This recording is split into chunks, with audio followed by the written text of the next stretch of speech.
Bergaulah dengan orang lain sebagaimana telah dikabarkan oleh ahli hikmah. Rasulullah Shallallahu Alaihi Wasallam senantiasa berlaku toleransi dan memberikan salah satu uswatun hasanah, kasih sayang terhadap semua makhluk Allah ataupun seluruh manusia, baik itu kepada sesama muslim ataupun non-muslim. Apakah ada rujukannya? Ada di dalam Quran surat Al-Hujurat ayat 13. Ya ayyuhallazina amanu inna khalaqnakum min zakarin aw unsa wa ja'alnakum syu'uban wa qabaila lita'arafu inna akramakum indallahi atqakum.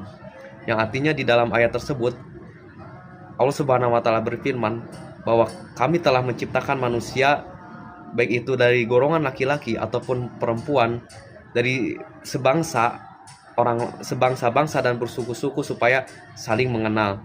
Jadi perbedaan toleransi, perbedaan ras ataupun suku, Islam sangat menekankan kita untuk berbuat baik kepada orang lain. Karena itu sebagai salah satu jembatan kita untuk bisa mendapatkan ridho Allah Subhanahu wa taala. Jadi kita bebas bergaul dengan siapapun, baik itu dengan non-muslim ataupun sesama muslim, asalkan berbuat kebaikan. Dan yang paling penting yang harus diperhatikan adalah teman pergaulan kita itu sangat berpengaruh terhadap karakter kita.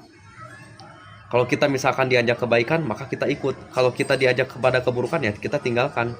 Sebagaimana dalam hadis juga, di dalam satu riwayat ada yang menjelaskan, ketika kita misalkan menemui toko parfum, logikanya kita akan ikut ke bagian wangi.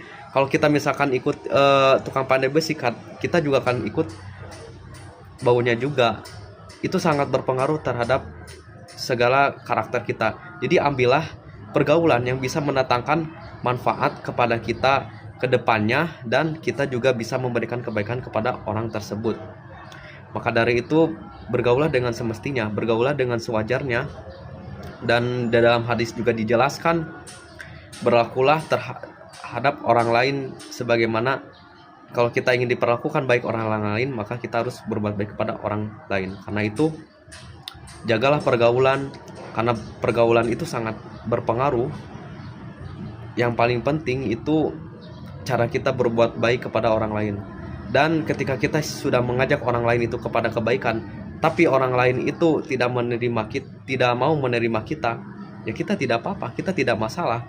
Yang penting kita sudah memberikan manfaat, dan misalkan dia tidak mau diajak pada hal yang baik, yaitu berlepas.